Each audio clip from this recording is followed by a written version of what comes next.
मानने के हर शाख की गुलिस्ता पे शबाब आ रहा है, पूरा मंच दूझ रहा है उनके हाथ से। केवल त्रेता युग में रावण के कदमों से धरती दूझती थी और आज कलयुग में केवल देवेंद्र वैष्णव के कदमों से दूझ रही है, इसके अलावा कभी धरती नहीं दूझी है। चार पंक्ति के हर शाख एक गुलिस्ता पे शबाब आ रहा है, हर शाख एक गुलिस्ता पे शबाब आ रहा है।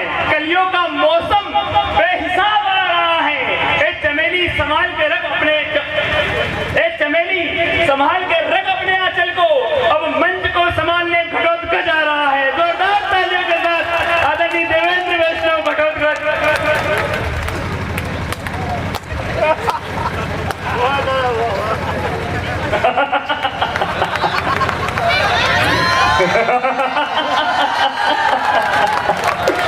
जय हो।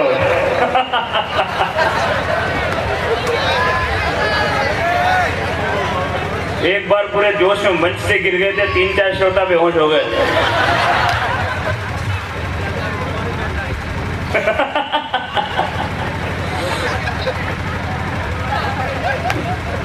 हेलो बिल्कुल जी, विजय जी तो मेरे को कुछ याद नहीं था, मैं भूल जाता हूँ।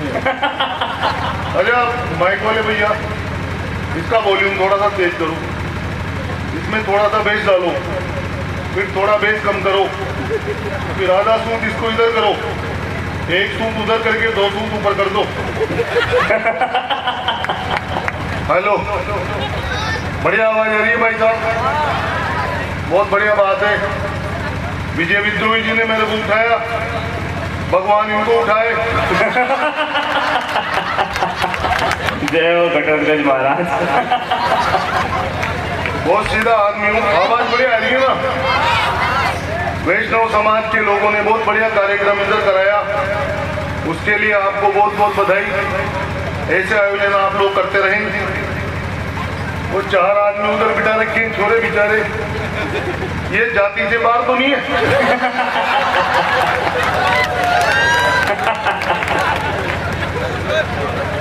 ये बाबूजी 3-4 छोरे छोरी आप ही के हैं क्या? बूढ़ापे में भी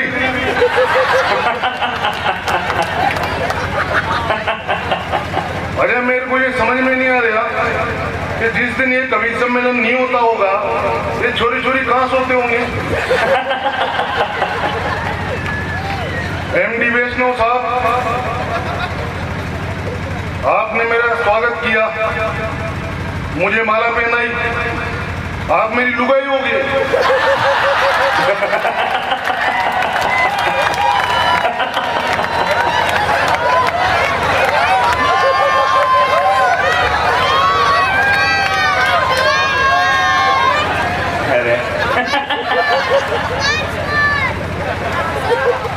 भाभी जी भी आई है कि इधर? प्रणाम करता हूँ।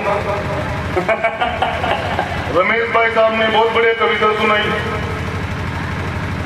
भाभी को बोले कॉम्प्लेन मिलाया आपको। कॉम्प्लेन खाया पिया करो।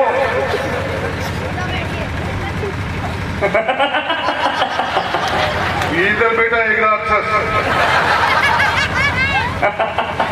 राजेंद्र जी वैष्णव साहब 2 घंटे से गद्दे पे बैठे हो, बीच बीच में खड़े भी हो जाओ, उसको सांस तो लेने दो। बहुत बढ़िया बात है, बहुत बढ़िया कवि सम्मेलन चल रहा है। ये रोहिणी पंड्या बहुत बढ़िया कविता पढ़ रही थी और कह रही थी कि तुम पर हाथ उठाने वालों के तुम हाथ काट भी सकती हो। अरे सारे बावड़े ताड़े बजा रहे थे। ये अपने हाथ कटाने की प्लानिंग कर रही है, अब सारे ताड़े बजा रहे हो। तो मैं पंडित आदमी, मैंने दिमाग लगाया, मैंने कहा छोरी तो गेम खेलती है, तुम समझ ही नहीं रहे। बाबूजी आप पुलिस में हो गया, पुलिस में हो गया, खाकी कोट वोट पहन रखा है, जो मेरे को लगा बहुत पुलिस में तो नहीं है, लेकिन अच्छी पुलिस उनसे डरती है। बहुत बढ़िया कवि सम्मेलन चल रहा है बहुत बढ़िया कवि सम्मेलन चलता रहेगा। तुम भी 2-5 जने जो पीछे खड़े हो आकर के बैठ जाओ यार। भगवान ने खाने के लिए हाथ दिए, खड़े रहने के लिए पैर दिए, तो बैठने के लिए भी कुछ न कुछ दिया होगा।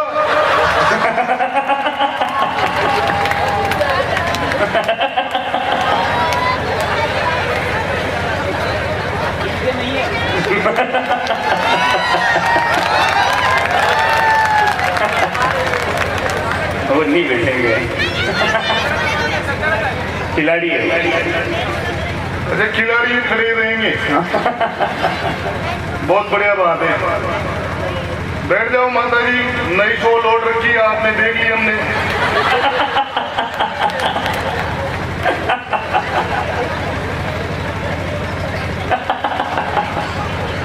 बहुत बढ़िया है, चलता रहेगा। आपके बुढ़ापे में 3 छोरे छोरियां, बढ़िया मेहनत है भाई साहब।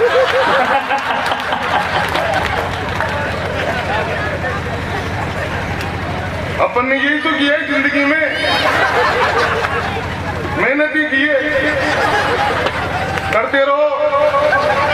और चाइना को तो पीछे छोड़ दिया तुमने। बहुत बढ़िया है। बाबूजी आप चले मत जाना, अभी कवि सम्मेलन पढ़ना है। तो ठंड का टाइम है, बूढ़े आदमी है। कहीं ऐसा नहीं होगा अगले साल इनकी पुण्य स्मृति में कवि सम्मेलन कराना पड़ेगा। जय हो। आचार्य जी देश के बहुत बड़े कवि हैं, प्रणाम करता हूं मैं आपको। तुम क्या कर रहे हो? क्या चिलम सुड़ कर रहे हो क्या? बहुत बढ़िया। नरेंद्र भाई साहब प्रणाम करता हूं। आपने मेरे को टोपी भी पहनाई थी। टोपी पहनाने का काम कर दो मतलब। बहुत बढ़िया।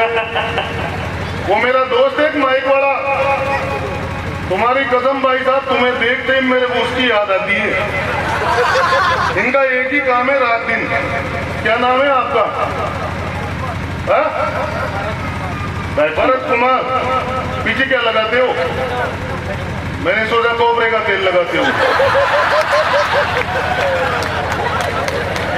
और सरसों का लगाते हो।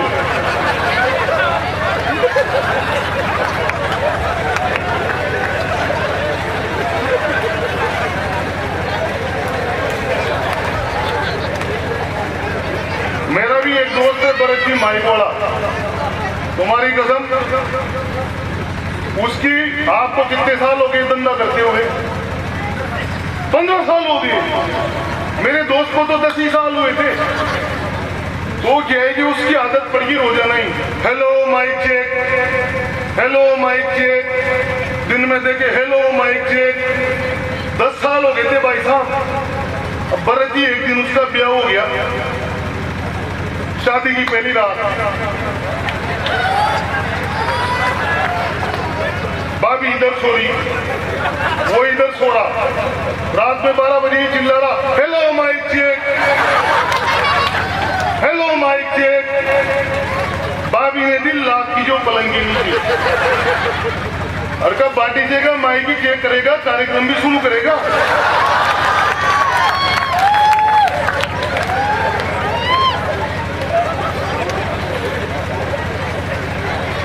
बहुत बढ़िया कार्यक्रम चल रहा है। क्या कह रहा, क्या कहा विजय भाई आपने? घटोत्कच बैठा है हमारे बीच में, घटोत्कच बैठा है। मैंने किसी के बाप का क्या खाया? जो भी खाया मेरे बाप का खाया दीदी। घटोत्कच बैठा है। वैष्णव समाज के प्यारे प्यारे लोगों, बुजुर्ग बाबूजी बैठे इधर। आपको बता देना चाहता हूं, अपन धर्म को मानने वाले लोग हैं नरेंद्र भाई साहब। भगवान सभी के चेचिस ऊपर से एक जैसे ही नीचे भेजता है। तो हाँ, भगवान सभी के चेचिस एक जैसे ही ऊपर से नीचे भेजता है। फिर नीचे आने के बाद में आप आदमी अपने अपने हिसाब से बॉडी बना लेता है। कोई साइकिल की बना लेता है। ये रमेश जी को देखो, टेम्पू की बॉडी बना के बैठे।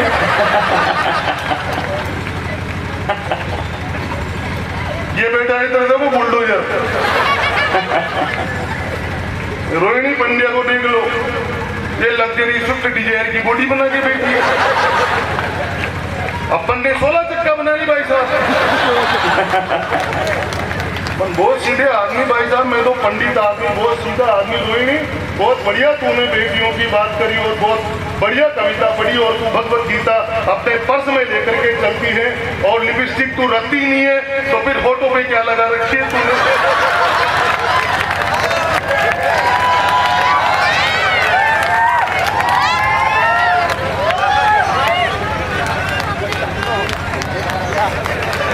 रोहिणी हालांकि मेरी छोटी बहन है, और ऐसा कहना पड़ता है इसके पिताजी सामने बैठे भाई साहब। बहन भाई ये चलता रहता है सारी बातें। ये दो कुल के दीपक जाग गए। कौन से दान के कटपीस हो?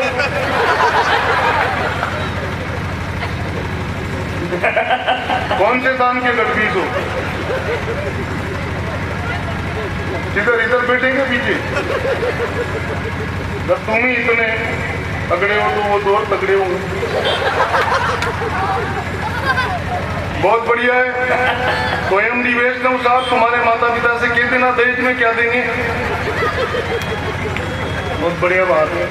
ऐसे ही कभी सम्मेलन चलता रहेगा। आ रहा है वो एक आ रहा है बार बार, चलो बहुत बढ़िया बात है। अरे तेरे तो तू गजब का आदमी है यार, तू तो शांति से बैठ जा। वो आज नहीं है जिसको तू ढूंढ रहा है, आराम से बैठ जा, कोई दिक्कत नहीं है। बहुत बढ़िया कवि सम्मेलन ऐसे ही चलता रहेगा। वैष्णव समाज के प्यारे प्यारे लोगों, नरेंद्र भाई साहब प्रणाम करता हूँ आपको। ये देखो बच्चे कविताएं सुन रहे हैं, संस्कार पलेंगे, संस्कारों की बात हो रही है। प्रणाम करता हूँ। ये किसका भविष्य है जो कवियों का वर्तमान चौपट करने में लगा है? इस प्लाट की रजिस्ट्री को तुरंत कब्जे में लो। कौन है इसका मालिक?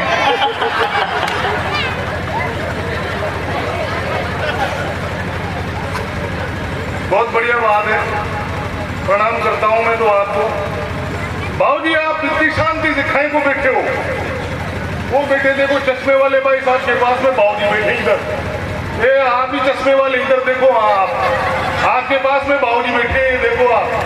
क्या नाम है बाबूजी आपका?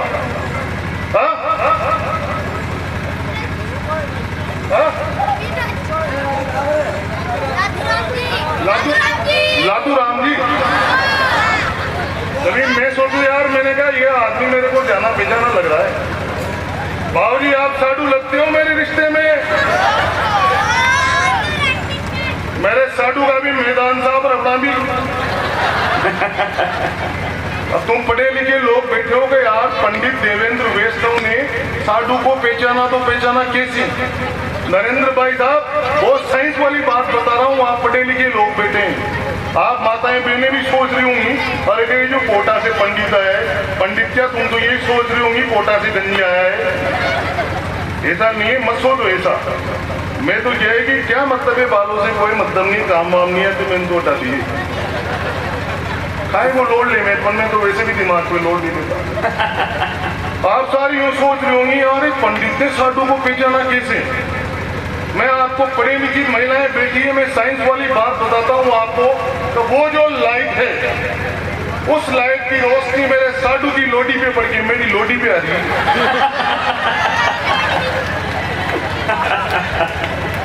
रिफ्लेक्शन।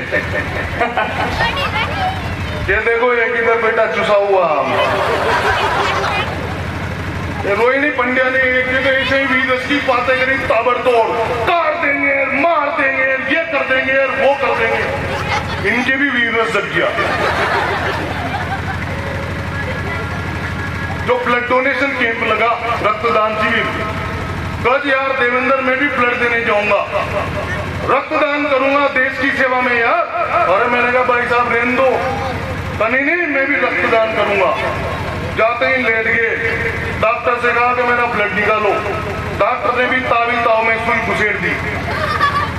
तब तब तब 3 ही बूंदे पड़ी होंगी भाई साहब। अगला बेहोश। फिर 2 बोतल चढ़ाई डॉक्टर ने उल्टी। तब जाके होश में आया भाई। तुम्हारी कदम ऐसे ऐसे कांड हो जाते हैं। बहुत बढ़िया कवि सम्मेलन चल रहा है, बहुत बढ़िया है, ऐसे ही चलता रहेगा। तुम्हारी आदत मत डालना ऐसी जो मैंने बताई थी। बहुत बढ़िया आदमी हो आप। बच्चे कविताएं सुन रहे, बाबूजी मैं बता रहा हूँ आपको, वरना मैं टीवी पर आता हूँ। आपने देखा होगा तारक मेहता जी का उल्टा चश्मा। तारक मेहता जी के साथ मेरे टीवी पर लाफ्टर शो आते हैं। पिछले दिनों शेमारू टीवी चैनल पर आया। मैं भी जाति से वैष्णव ब्राह्मण हूँ, कोटा का रहने वाला हूँ, और मेरा खानदान छोटा मोटा नहीं है, मैं बहुत बड़े खानदान का आदमी हूँ। ये सारे कवि जानते हैं, एमडी वैष्णव जी, नरेंद्र जी जानते हैं भाई कितने ऊंचे खानदान का आदमी है देवेंद्र वैष्णव। आप तो जानते हो विद्रोही जी, मेरे दादाजी का आसपास के 50 गांव में नाम चलता है भाई साहब।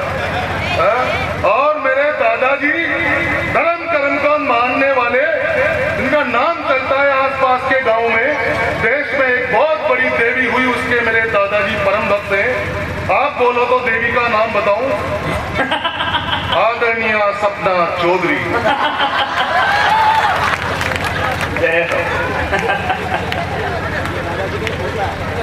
मेरे खानदान में कोई भी भूख से नहीं मरा, सबके सब खा के मरे। वो सीधा आदमी, मेरे तो यहाँ तो संस्कार मिलते हैं। वो एक दिन मेरा छोरा मेरे पास आकर के बोला, विद्रोही जी, रमेश भैया, पापा जी का मेरे को शाबाशी दो। मैंने कहा छोटे तू स्कूल तो जाता नहीं है, और मैंने कहा तेरे को किस बात की शाबाशी दूं? अरे कहा पापा जी आप शाबाशी तो दो, मैंने तो दादाजी का नाम ऊंचा कर दिया, खानदान का नाम रोशन किया, काम ही ऐसा किया है। मैंने कहा क्या करा रहे छोटे? तो पापा जी मैंने फेसबुक पे छोरियों के नाम से 5 ID बना रखी। दो टिकाए भाई साहब, मैंने उसके जो रोने लग गया। अरे कहा फालतू के काम करता है, अपने बाप को आकर के बताता है। तो कहा आपको नहीं बताऊं तो किसको बताऊं? मैंने कहा क्यों? तो जिस पिंकी के पीछे तुम 2 महीने से पढ़ रहे हो मैं हूं। कमाल है, बहुत ऊंचा खानदान विजय विद्रोही जी हमारा। जैसी कंपनी वैसे ही प्रोडक्ट है। टीवी आप वैष्णव समाज के लोगों ने कार्यक्रम कराया, मैं बधाई देता हूं आपको, बहुत बहुत बधाई। यहाँ पर देखो बच्चे रात में बैठ करके कविताएं सुन रहे हैं, वरना बाबूजी मैं सही बता रहा हूँ आपको, रात को 12 बजे कोई सा भी चैनल लगाओ, उन बेशरम टीवी वालों को शर्म नहीं आती। आधे आधे कपड़ों में छोरे नाचती हुई नजर आएंगी आप। अब ये बात बाबूजी को पता लगती, शर्म नहीं आती उन टीवी चैनल वालों को। विजय भैया शर्म आनी चाहिए उनको। अब एक दिन मेरी लुगाई गई पीर में, मेरा छोरा इधर सो रहा, मैं इधर सो रहा, रात को 12 बज रहे। मैंने कहा अपन भी बढ़िया सा चैनल लगाओ। टीवी पे चल रहा था आधे कपड़ों में गाना, टीवी पे चल रहा था आधे कपड़ों में गाना, बेटे ने कहा दूसरा चैनल तो लगाना। राजू तो सो जा बेटे, ये गरीब लड़की है, ज्यादा गरीब आए पापा मुझको जगाना। जय हो, क्या भजन है।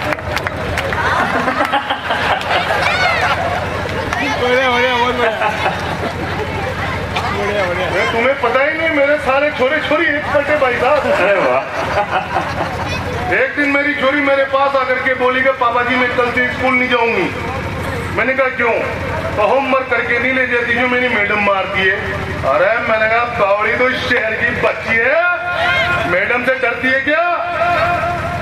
अच्छा तभी मैं सोचूं मेरी मैडम रोजाना ही कहती है कौन से जानवर की औलाद आ गई। हो गया।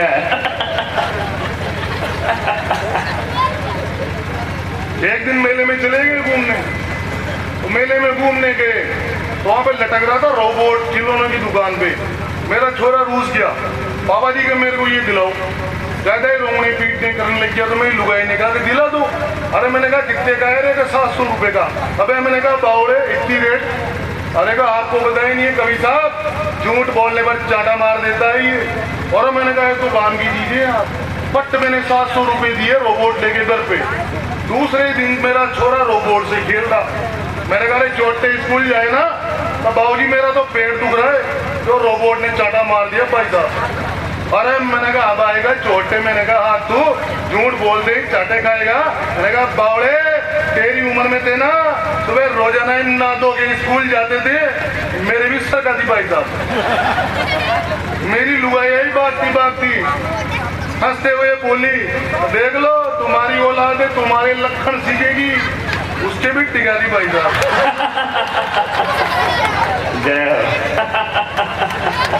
एक बार जोरदार तालियां, आनंद आ रहा हो तो एक बार जोरदार तालियां हो जाए। वास्तव में एक व्यक्ति जो मस्त आनंद का नाम देवेंद्र वैष्णव है। मैं बहुत सीधा आदमी हूँ भाई साहब में, पर मैं क्या बताऊँ, मैं सही कह रहा हूँ आपको मैंने कहा था कि हाथ कटवाने की बात कह रही थी, तुम ताड़ियां बजा रहे थे, वो मैं इस वजह से कह रहा था कि मैं मेरी लुगाई से सासू से परेशान हूँ भाई साहब। मेरी लुगाई और सासू मेरे को रोज परेशान करती है। मेरी लुगाई जब भी मेरे बाबूजी का फोन आ गया पीर में चलो, मेरी मम्मी का फोन आ गया पीर में चलो। अब भाई साहब सही कह रहा हूँ, जैसे ही मैं मेरे ससुराल में जाऊँ, जाते ही मेरी सासू दवाई दी, फिर वही शर्ट पहन के आगे, फिर वही मोटरसाइकिल लेके आगे, बार बार एक ही एक शर्ट पहन के आते हो, एक ही एक मोटरसाइकिल लेके आते हो, तुम्हारी तो इज्जत नहीं है गांव में, हमारी इज्जत तो है। अब तो सारे गांव वाले बातें करने लग गए, तुम्हारे जवाई जी एक ही एक शर्ट पहन के आते हैं, एक ही एक मोटरसाइकिल लेके आते हैं। अब क्या कहूँ भाई साहब सासू माँ से। दूसरी बार मेरा ससुराल जाने का नंबर आया, जैसे ही मेरी सासू ने कहा कि जवाई जी मेरे भीतर का राजस्थान जागा भाई साहब, उसने जैसे ही कहा कि जवाई जी, मैंने चुप रहे, बार बार जवाई जी जवाई जी जवाई जी, मैं तुम्हारी इज्जत का ध्यान रखूं, तुम मेरी इज्जत का ध्यान मत रखो। अरे तुम्हारे पास भी तो तीन छोरियां हैं, बार बार एक को ही क्यों भेज देते हो।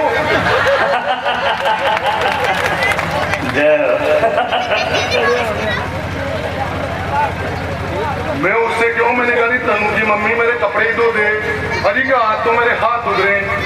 अरे मैंने कहा तनु की मम्मी तू मेरे लिए चाय बना दे, अजी के मेरी तो कमर दुख रही है।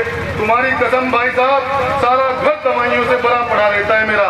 एक दिन मेरा टोटल दिमाग खराब, गुस्से में फटफटा गया शरीर, पहुंच गया मैं सासू के पास, मेरे को गुस्सा तो आ ही रहा था। मैंने मेरी सास को कहा जी सासू माता सुनो, आपने जो प्रोडक्ट दिया है अभी मंद है और सर्विसों में मांगता है बार बार खर्चा ज्यादा, खरीदे हुए तो अभी हुए दिन चंद है, कंपनी का लाभ नहीं मिल पा रहा है मुझे। क्या बात, दूसरा प्रोडक्ट दे दो, काम सारे बंद है। सासू माता बोली अब कहाँ से लाएंगे प्रोडक्ट, तन बार में से कंपनी का काम बंद है।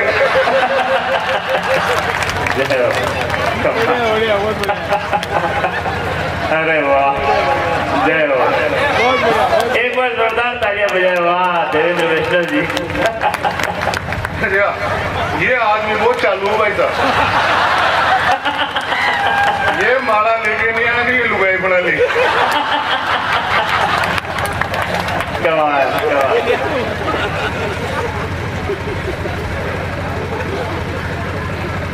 सीधा आदमी हूँ भाई साहब, पंडित आदमी।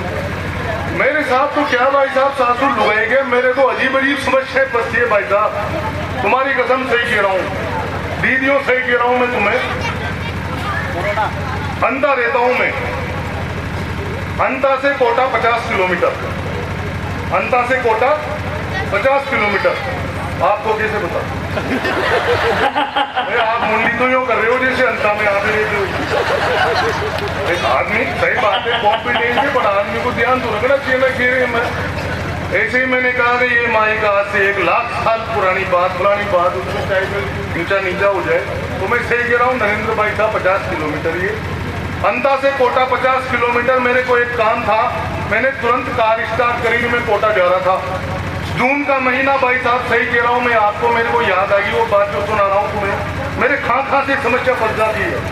तो मैं जैसे ही जून का महीना, तपतपाती गर्मी, जैसे ही मैं अंता से मुश्किल से 25 किलोमीटर आगे चलाऊंगा, रास्ते में गडेपान के आसपास एक गाँव आता है, वहां पर एक गर्भवती महिला रोड पर खड़ी थी, उसने हाथ मारा गाड़ी के सामने। मैं पंडित आदमी, वैष्णव आदमी, मैंने सोचा यार इस भरी गर्मी में ये महिला कहाँ जाएगी, ऊपर से गर्भवती अलग से हैं। मैंने गाड़ी रोक दी, मैंने उससे पूछा, मैंने कहा दीदी आप कहाँ तक जाएंगी? तो भैया आपकी विशेष कृपा होगी, मेरे को कोटा नयापुरा चौराहे तक छोड़ दो, बहुत भयंकर गर्मी है। मैंने कहा आओ दीदी बैठो। पंडित आदमी भाई साहब, सीधे आदमी बिठा लिया, मैंने गाड़ी भगाई भाई साहब। नयापुरा चौराहे आते आते तो महिला बेहोश होगी। अब अपन पंडित आदमी, सीधे आदमी, मैंने कहा इसको हॉस्पिटल में भर्ती कराओ। जाते ही डॉक्टर साहब ने चेक करके भर्ती कर लिया। अब अपन पंडित आदमी भाई साहब, सीधे आदमी, मैंने कहा यार महिला को होश में आने दो, हाल चाल पूछ के ही जाएंगे। 2 घंटे बाद डॉक्टर साहब आए और आते ही बोले बधाई हो आप बच्ची के बाप बन गए। जय हो। अरे मैंने कहा डॉक्टर साहब मैं ही छोरी का बाप आदमी हूँ। अबे कि चुप रे, छोरी पैदा होगी तो छोड़ के पकड़ा है। पुलिस बुला ली भाई साहब, पुलिस वाले आए, आते हैं कि क्या हुआ डॉक्टर साहब? अरे क्या पंडित की छोरी पैदा होगी जो छोड़ के पकड़ा है। मैंने पुलिस वालों से कहा, मैंने कहा नहीं भाई साहब मैंने तो लिफ्ट दी थी। अरे क्या नहीं तू ये तो बुलाओ सीआई साहब आगे। 2 घंटे बाद सीआई साहब मेरे को जानते थे भाई साहब। आते का पंडित आज इधर, अरे मैंने कहा मर गए, जबरदस्ती चोरी का बाप बना रहे हैं। वो डॉक्टर को बुलाया कि डॉक्टर को बुलाओ। तो डॉक्टर साहब फालतू की बात नहीं करेगो, मेडिकल चेकअप कराओ और पता करो, डीएनए टेस्ट कराओ, रिपोर्ट आएगी पता लग जाएगा छोरी का बाप एक नहीं है। डॉक्टर के दिमाग की बत्ती जली के बात तो सही कह रहे हैं यार। मेरा डीएनए टेस्ट कराया गया भाई साहब। 2 घंटे बाद रिपोर्ट आई। मैं बेटा बेटा सोच रहा, मैंने कहा यार पंडित वैसे तो कोई छोरी का बाप नहीं है यार, पर गलती से भी रिपोर्ट पॉजिटिव वाली तो मरे यार। 2 घंटे बाद डॉक्टर साहब आए, आते ही बोले अरे का पंडित तू सही कह रहा था, इस रिपोर्ट के अनुसार तो तू किसी भी छोरे छोरी का बाप बन ही नहीं सकता। जय बाबा। तब जाकर के मैं मस्त हुआ भाई साहब, मैंने बाल बाल ठीक करे, उस टाइम पे थे भाई साहब। गाड़ी का स्टीयरिंग घुमाया, मेरे दिमाग में एक विचार आया, मैंने कहा यार इस रिपोर्ट के अनुसार मैं चोरी चोरी का बाप बन ही नहीं सकता, तो घर पे 2-3 छोरे छोरी खेल रहे वो कौन है यार?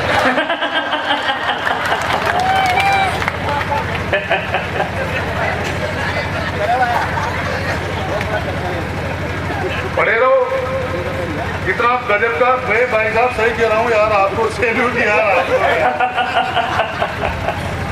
ये तो बधाई दो रहे वैष्णव समाज के लोगों को, रमेश जी को। बहुत बेकार आदमी है यार, जरा जरा से पैसे देकर इनने बड़े बड़े कवियां बुला लिए और समाज का वास्ता दे दे के बुला लिए। 15 दिन तक मेरे प्राण पीते रहे भाई साहब। इनको भी पता है कि मैं 40-45 हजार रुपए एक मंच से लेता हूँ, लेकिन आप लोगों के प्रेम, आप लोगों के स्नेह और आप लोगों के आशीर्वाद की वजह से और मेरे बड़े भाई रमेश जी वैष्णव के प्रेम की वजह से मेरा यहाँ पर आगमन हुआ। प्रणाम करता हूँ। एक बार जोरदार तालियां उठा रहे हो। चखी थी जलेबी, चखी थी कचौरी, आलू बड़ा तो अब आया है। देवेंद्र वैष्णव को देखकर भागने लगे रोजड़े। मैंने पूछा क्या हुआ? बोले हम तो खुद ही रोजड़ा समझ रहे थे, असली रोजड़ा तो अब आया है। जोरदार तालियां बजाए। ये आदमी भी कमाल है यार। अब आप देखो, सबसे बड़ी बात मैं आपको बताऊं, इस आदमी की क्वालिटी बताता हूं। जिस आदमी से घर का संचालन नहीं होता उससे हम मंच का संचालन करवा रहे हैं। आपको जानकारी नहीं है, आपके घर का भी नहीं कर रहा हूँ। अरे पर ये कवित्री के लिए, कवित्री की चीज से तो बढ़िया होता है। नहीं वो 2-3 घंटा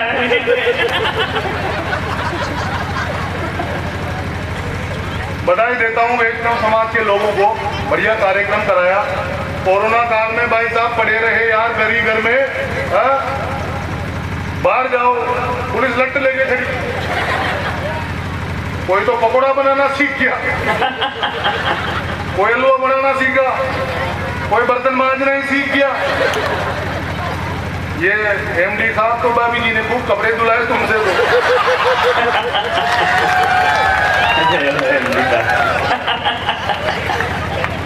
भाभी जी बैठे हैं कि यहाँ घर पे क्यों है जो? जब ये आदमिया मजे ले रहा है, लुगाई पास में बैठी रहे और आदमी हंस ले।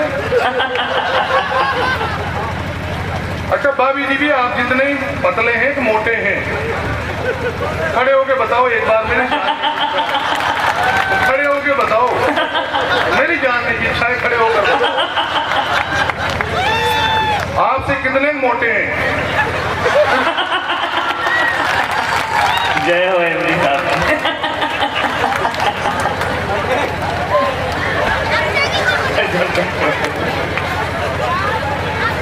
कुल मिला के बात ये है कि बात कुछ भी नहीं है, और मोटी मोटी बात ये है कि 100 वाट की बैटरी में 200 वाट का बल्ब लगा हुआ है।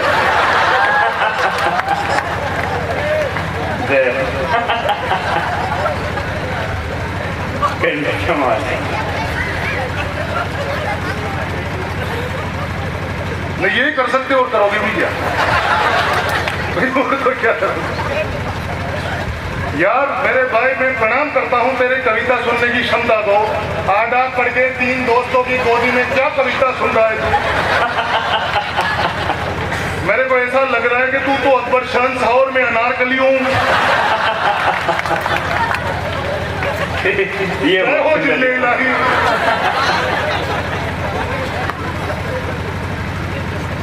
कमाल के लोग हैं अपने वैष्णव समाज के, प्रणाम करता हूँ मैं।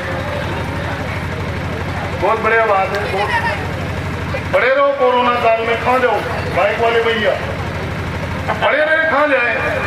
मैं भी सीख गया बनाना, पकौड़े बनाए मैंने भाई साहब। पकौड़े बनाना ऐसे स्वादिष्ट पकौड़े बनाना सीख के एक दिन मैंने मेरी लुगाई को खिला दिया। अरे मैंने कहा देख तो रही मैंने कितने बढ़िया पकौड़े बनाए। अब उसके भाई साहब स्वाद जग गया। रोजाना दिन में 12 बजे का पकौड़े बनाओ। मैं जाऊं किचन में, फटाफट बेसन खोल के आलू प्याज मिर्ची काट के पकौड़े बनाओ और पटेलन बेटी बेटी खाए। फिर 12 बजे का फिर पकौड़े बनाओ। एक दिन भाई साहब बेसन खत्म हो गया, अब मेरे पीछे पड़ गई के पकौड़े बनाओ। अरे मैंने कहा चुड़ैल बाहर पुलिस वाले बेसन लेने, कौन जाएगा? तो नहीं जाओ। गया भाई साहब बेसन लेने, सूजी लेकर के आया।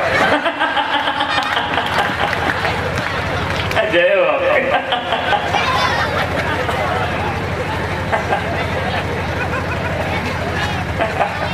बड़े रहे कोरोना काल में कहां जाए? भाई साहब मेरे तो समस्या बस की। सुबह देखूं मेरी लुगाई, दिन में देखूं मेरी लुगाई,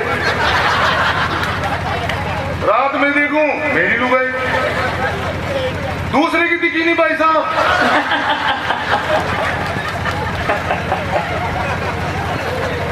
अब ये बात एमडी साहब भी सोच दे कि मेरे को भी नहीं दिखी थी यार।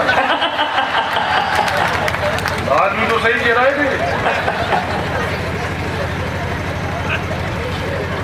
बड़े रे हाँ जाए।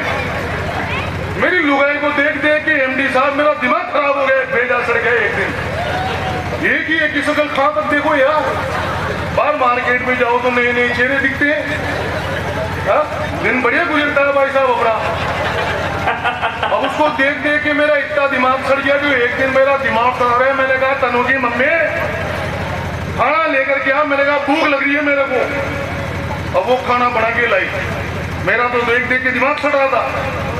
मैंने निवाला तोड़ा, मुंह में डाला, मेरा दिमाग खराब था। अरे मैंने कहा तनु जी मम्मी इसमें तो स्वाद ही नहीं आ रहा। अगली ने दिल पे ले ली भाई साहब।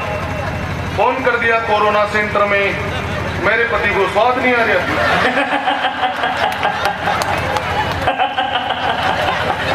जय हो भाभी जी की। तो पुलिस वाले आए, 4-5 डॉक्टर आगे मेरे को उठा के ले गए। वो डॉक्टर जान पहचान कहता कि यार पंडित जी दिमाग पे लोड मत लो। तुम तो ये बताओ पिछले 7 दिनों में तुम्हारे संपर्क में कौन कौन आया? मैंने कहा मैं लुगाई, मेरा साड़ा, मेरी साड़ी, मेरी सासू, मेरा ससुरा, मेरा दादी सजा 80 साल का 6 महीने से पड़ा था खाट पे, उसका भी नाम नहीं दिया मैंने तो भाई साहब, पड़े रहे 6 महीने तक क्वारंटाइन सेंटर में।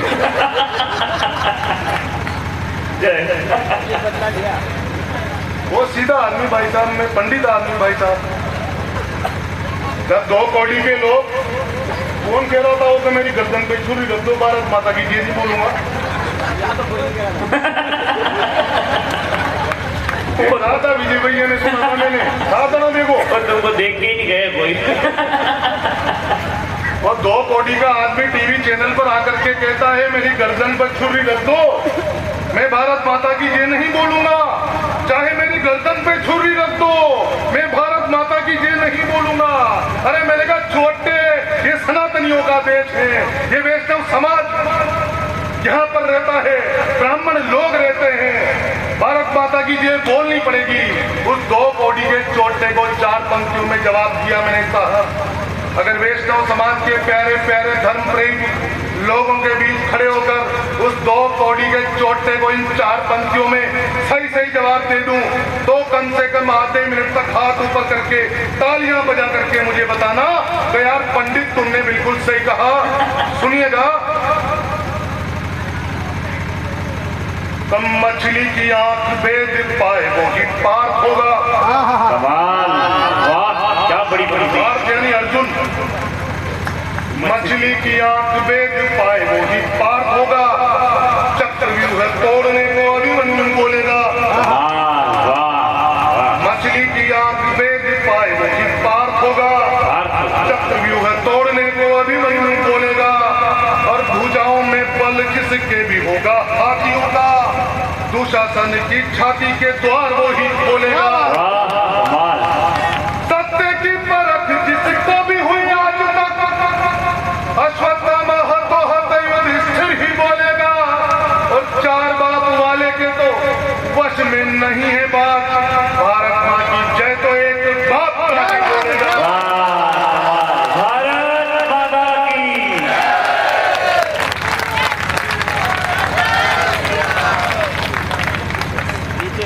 जय हो, जय हो। अरे हाथ तो नीचे करने दो, ताली तो बजाओ यार।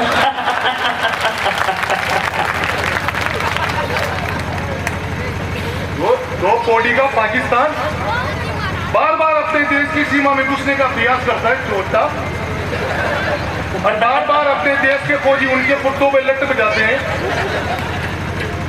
पाकिस्तान का जितना 12 महीने का बजट दिए ना, उतने के तो अपन भारतवासी 12 महीनों में बच्चों को डायपर पहना देते हैं।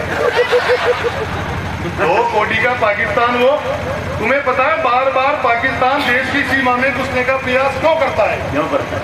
बादशाह अकबर, आप बताएं। जय हो। मैं क्लियर करता हूं सर आपको, क्यों बार बार भारत की सीमा में घुसने का प्रयास करता है, क्यों नहीं मानता, उसका एक कारण है, समझ जाइएगा अभी आप। कब पाकिस्तानियों को कम मत आपको, भारतीयों एक एक बंदा उस देश का फौलाद है। वाह, पाकिस्तान का, पाकिस्तानियों को कम मत आपको, भारतीयों एक एक बंदा उस देश का फौलाद है। ना दबेगा ना डरेगा, जो भी करना है करो, मेरी मानो वहाँ बड़े से बड़ा जल्लाद है। जो भी नस्लें पैदा हुई है वहाँ मेरे भाई, इंडिया का पानी और इंडिया की खाद है। और डीएनए करा लो टेस्ट, पता लग जाएगा रे, पाकिस्तान इंडिया की नाजायज औलाद है।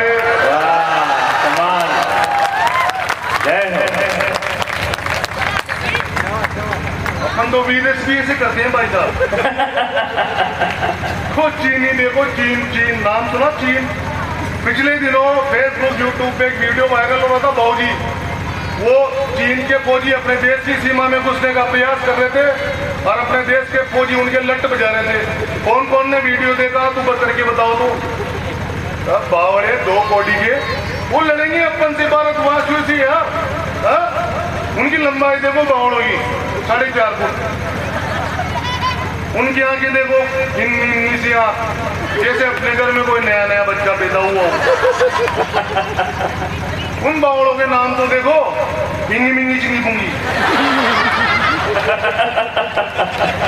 पाटी पाटी लूंगी, ये लड़ेंगे अपन से यहाँ। 4 पंक्तियों में जवाब दे रहा हूँ वो चोटे चीन को, और इस बार तो ऐसी तालियां बजाना हाथ ऊपर करके तो उन चोटे चीनियों के गालों पे पड़े तड़ाकर तड़ाकर तड़ाकर, फिर वो खेल भी सोते सोते कि यार अपने गालों पे क्या पड़ रहा है, फिर कोई गिरी यार वो बनोड़ा वाले ताली बजा रहे होंगे। चीनियों की आंखें देखो शर्ट के बटन जैसी, मानो इंडिया में नवजात पैदा हुए हो। चीनियों की तुम्हें ही तरफ को बुरा रही है, वो मैंने कह दिया तो उस बात में लोड मल्ले निकट के गीता सब बढ़िया है, तुम तो रामायण भी रखा कर। मेरी छोटी बहन है, तेरे को पूरी छूट है।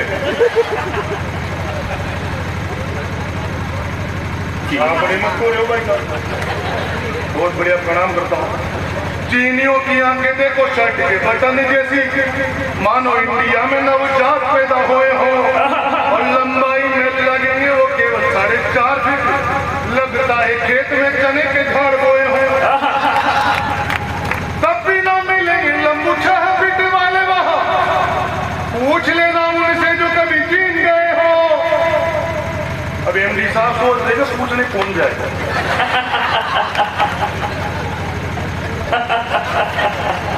चीनियों की आंखें देखो, वो सीधा आदमी है। चीनियों की आंखें देखो शर्ट के बटन जैसी, मानो इंडिया में नवजात पैदा हुए हो, और लंबाई में लगेंगे वो केवल 4.5 फीट, लगता है खेत में चने के झाड़ बोए हो। कभी ना मिलेंगे लंबू 6 फीट वाले वहां, पूछ लेना उनसे जो कभी चीन गए हो। और यदि गलती से दिख जाए 6 फुटियां तो मान लेना भारतीय बीज बोए गए हो।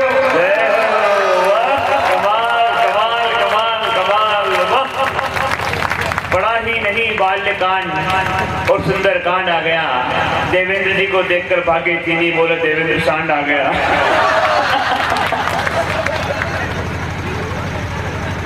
विजय भैया तुम टोटल फालतू की बातें कर रहे हो, तुम्हें पता ही नहीं कितना बड़ा आदमी मंच पे खड़ा है, बड़े लोगों से बात कैसे की जाती है। जब मैंने तुम्हें बताया, तुम जानते हो कि मेरा खानदान बहुत ऊंचा है यार। मेरे दादाजी का आसपास के 50-50 गाँव में नाम चलता था, भाऊजी धोती पहनते थे मेरे दादाजी, धोती पहनकर। विजय विद्रोही जी समझना, बुलेट पर बैठकर जाते थे, निकलते थे, गोट गोट गोट गोट गोट गोट, धोती पहनकर मेरे दादाजी बड़े मान सम्मान वाले आदमी भाई साहब, नाम चलता था उनका।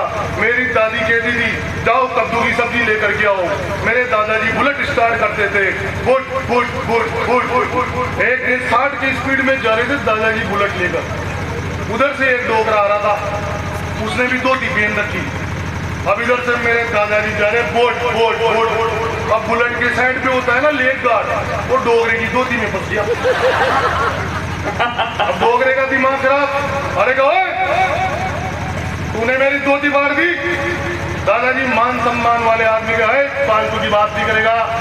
तेरी धोती कितने की? तो 300 की, ये ले 300। मैं मान सम्मान वाला आदमी हूँ। अब वो डोगरा 300 रुपए लेके जाने लगा। मेरे दादाजी ने दल लिया उसको, तो किधर अपना काम हो गया ना? तो नहीं, तेरी धोती 300 की, कहा मैंने 300 दिए, कहा तो धोती मेरी।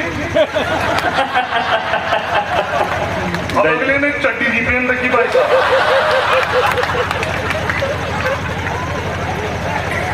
बिना केरोसिन के लालटेन जला लेते थे। धन्य हो आपके लालटेन। अब वो धोती बचाएगी इज्जत, भाई पैसे बचाएगी इज्जत। तो मेरे दादाजी को 600 रुपए दे के गया। तो मैं उस खानदान का बहुत भैया, आप भी जानते मेरे को, बहुत सीधा आदमी हूँ मैं, बहुत बढ़िया है। मेरे साथ तो अजीबो गरीब का टाइम हो जाती है। कितना टाइम हो गया? तो ठीक हो गया।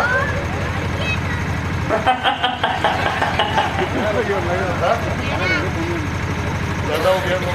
एक गीत और कविता सुना देता हूँ मैं आपको। एक बहुत सुंदर गीत है। मेरा उस गीत के लिए निवेदन करूंगा जिस गीत के लिए देवेंद्र वैष्णवंता एक बड़े कलाकार को पिछले महीने उत्तर प्रदेश सरकार के एक मंत्री द्वारा 21,842 रुपए का चेक प्रदान किया गया था। हालांकि चेक बाउंस हो गया था। एक बार जोरदार तालियां बजाकर उस गीत की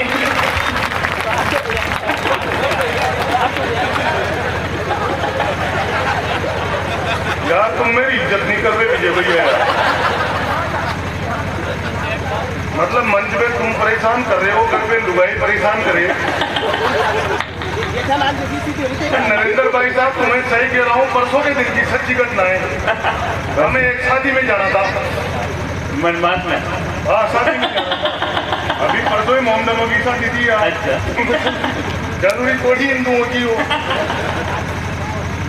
तो हमें शादी में जाना था। मैंने लुगाई से कहा तैयार हो जा। कबस में तो तैयार तो होगी, अब तो लिपस्टिक लगानी बाकी है। तो मैंने कहा वो भी लगा के फ्री हो। उसने लिपस्टिक लगा रही थी, नीचे नमक का डब्बा खुला हुआ था तो लिपस्टिक उसमें हाथ में से छूट के गिर गई। कहा यार तुम बाजार जाओ दूसरी लिपस्टिक लेके आओ, ये तो खराब होगी। और मैंने कहा बाउली लगा ले, उसमें क्या बिगड़ रहा है, थोड़े खारे खारे वोट हो जाएंगे। बरसात आ गई, जो फिर हम तो शादी में गए, कहीं भी नहीं गए। दूसरे दिन सुबह उठ करके वो बोली कि यार तुम्हें मेरी एक इच्छा है। मैंने कहा क्या? यार मेरे को एक सोने का हार दिलाओ।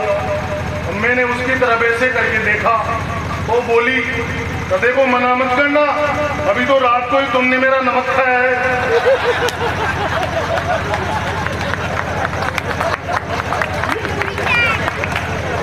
मैं बहुत सीधा आदमी पाया, मेरे को याद आ गई। अब बताओ नमक खाया है यार, बताओ मतलब औरतें पता नहीं जाने कहाँ से गली निकाल तो तुम इज्जत करो। मैं वैसे ही परेशान आदमी हूँ यार। 4 पंक्तियां मैं आप लोगों के बीच में पढ़ देता हूँ। वैसे दीदियां बैठी हैं, मर्यादित कवि सम्मेलन है, एक आध बात मुंह से निकल जाती है, सीधा आदमी हूँ। छोटे भाई को माफ करना, हालांकि ऐसी कोई बात नहीं, बहुत मिलती कर रहा हूँ। बहुत बढ़िया। एक गीत पढ़ देता हूँ। पिछले दिनों रोहिणी पंड्या ने अभी कहा, पिछले दिनों तो नहीं था, अभी कहा, ये कहा कि भगवान श्री राम के होने के सबूत मांगे गए और रोहिणी सिस्टर उन चौटों ने सबूत मांगे जिनके नाम भी भगवान श्री राम के नाम से शुरू होते हैं, जिनके नाम का पहला अक्षर राम था। उन लोगों ने भगवान श्री राम के होने के सबूत मांगे। फिर उन चौटों को इस पंडित ने जवाब दिया और वो देश में वायरल हुई पंक्तियां। उसके बाद में राम मंदिर का काम शुरू हुआ। सुप्रीम कोर्ट में भी वही पंक्तियां प्रस्तुत की गई थी। एक बार जोरदार तालियां बजाएं आदरणीय देवेंद्र वैष्णव के लिए। राम जी के होने का सबूत मांगते हो सालों, क्या तुम्हारी खोपड़ी के स्क्रू ढीले हो गए? राम जी के होने का सबूत मांगते हो सालों, क्या तुम्हारी खोपड़ी के स्क्रू ढीले हो गए? और राम जी के चरणों से वंचित हुई जो धरा, जय हो, बंजर जमीन रेत वाले टीले हो गए। कमाल। एक बड़ी बात बता दूं आपको, उधर राजस्थान की मरुभूमि को देखना, वहां पर कभी भी भगवान श्री राम के चरण नहीं पड़े, तो आज भी वहां पर मरुस्थल है सर। इतिहास उठा करके देखना, रामायण उठा करके देखना, तब मैंने लिखा कि राम जी के होने का सबूत मांगते हो सालों, क्या तुम्हारी खोपड़ी के स्क्रू ढीले हो गए? और राम जी के चरणों से वंचित रही जो धरा, बंजर जमीन रेत वाले टीले हो गए। वाल्मीकि को मिला आशीष प्रभु राम का पुत्र, विश्व के प्रखंड और प्रसिद्ध कवि हो गए। और वक्त है अभी भी शरण स्वीकार करो, रावण जैसे योद्धा के भी वस्त्र गीले हो गए। कमाल कमाल, जिंदाबाद, वाह, जय हो, बहुत सुंदर। तब मैं बेटियों के सम्मान में केवल 4 पंक्तियां पढ़ता हूँ। सीता का सतीत्व देख रावण का टूटा दम्भ। मेरी माताएं बहनें यहाँ विराजमान है, आप पूरे देश की आबादी मातृशक्ति का यहाँ पर प्रतिनिधित्व कर रही है। आपके सम्मान में 4 पंक्तियां पढ़ता हूँ और मैं देखना चाहता हूँ कि माताओं और बहनों के बीच में जब बेटे की बात करते हुए एक छोटा भाई कविता पढ़ता हो तो तालियां किस प्रकार बजाई जाती है। सुनिएगा। सीता का सतीत्व देख रावण का टूटा दम्भ, जय हो, रंग उड़ गया था उस ज्ञानियों के ज्ञानी का, मुंड काट काट रक्त पान किया क्रोध में जो, जय हो, भोलेनाथ ने देखा था रूप वो भवानी का। मीराबाई मगर तेरे इंदिरा को इतिहास पढ़ो मर्दानी की जवानी का, और अंतरिक्ष चीर कल्पना ने ये बता दिया है, नहीं है जवाब दुनिया में हिंदुस्तान। भारत माता की कमाल। देख कर बेटो, केवल बागेश्वर धाम का एक गीत, भगवान श्री राम का गीत 4 पंक्तियों का पढ़ना है मुझे, आप बैठो दीदी। एक लोटा जल हर समस्या का हल। बाबूजी आप कहाँ निकल लिए? बाबूजी आपातकाल स्थिति में हैं। एक बात देवेंद्र भैया, मैं क्षमा चाहता हूँ, आपको टोकना नहीं चाहता था, लेकिन किसी पुराण के किसी पृष्ठ में पढ़ा है कि बिना पंख के पंछी उड़े नहीं होते, बिना प्रीत के दिल जुड़े नहीं होते, और वैष्णव समाज में ये परिपाटी है, उम्र चाहे 80 या 90 हो जाए, लोग कभी बूढ़े नहीं होते। एक बार तालियों से अभिनंदन करें सभी युवाओं का। देखो, मैं ऐसे लफाजियां रोज करता हूँ, 2-2, 4-4 घंटे कर लेता हूँ, जिससे मेरे चोरी पलते हैं। मेरी लुगाई कहती है कि जितना फेंक तो वो फेंका करो, वो जाते मेरी जेबें चेक करती है, पैसे निकाल लेती है। भाई साहब, एमडी साहब, ये कंडीशन है तुम्हारी कसम। तो ये सही बात है, मैं हंसा कितना भी सकता हूँ, करता ही वो तो, पर मैं चाहता हूँ कहाँ तक पढ़ता रहूंगा। तो मैं एक गीत पढ़ देता हूँ। पिछले दिनों उन चोटों ने बागेश्वर धाम के बारे में प्रश्नवाचक चिन्ह लगाए। अकबर शहनशाह खड़े हो जाओ 2 मिनट के लिए। अपन बागेश्वर धाम के दरबार में, हनुमान जी महाराज के दरबार में, भगवान श्री राम के दरबार में, जो हम वैष्णव भाइयों के प्रभु हैं, भगवान जी, हनुमान जी, उनके दरबार में हम एक स्तुति करेंगे छोटी सी, और उस गीत को आप पूरे देश में जैसे तालियों की रिदम के साथ सुना जाता है, वैसा सुनिएगा। पूरे देश में मेरा वायरल गीत है, बागेश्वर धाम से गीत वायरल हुआ और पूरे देश में चला, और पंडित की इज्जत बनी। तो तुमसे कहता हूँ मेरी इज्जत करा करो। एक बार जोरदार तालियां बजाओ उस गीत के लिए। ये गीत जिसने दिल से सुना है उसका भी पर्चा खुला है। स्वागत।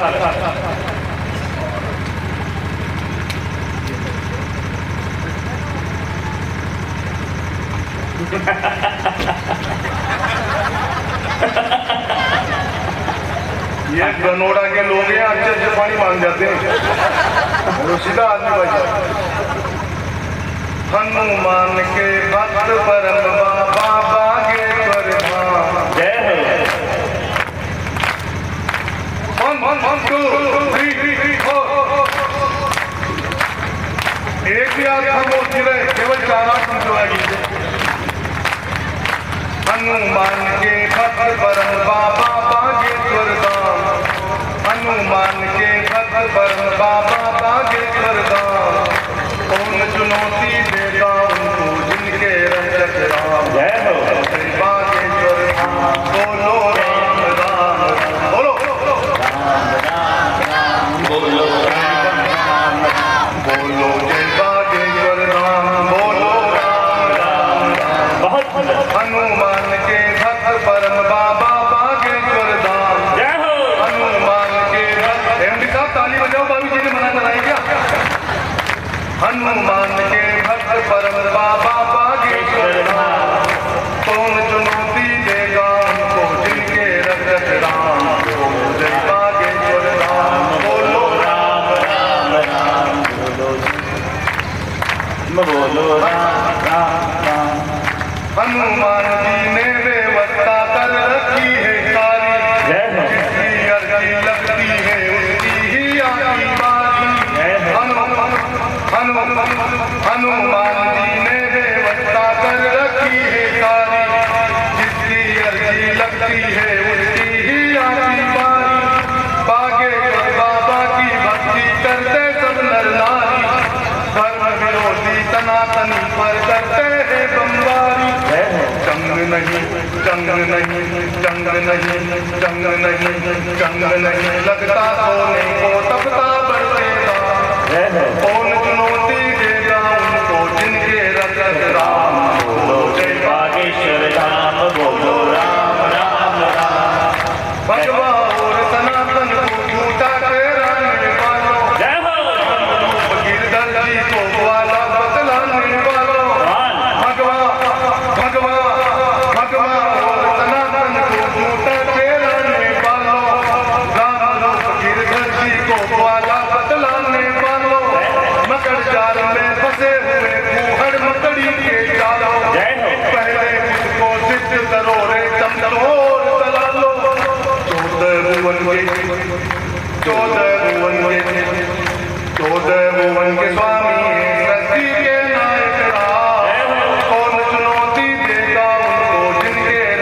राम, बोलो जय बागेश्वर धाम, बोलो राम, बोलो जय बागेश्वर धाम, बोलो राम राम। बहुत भारत माता की राम रामेति रमे मनोरमे सहस्रनाम।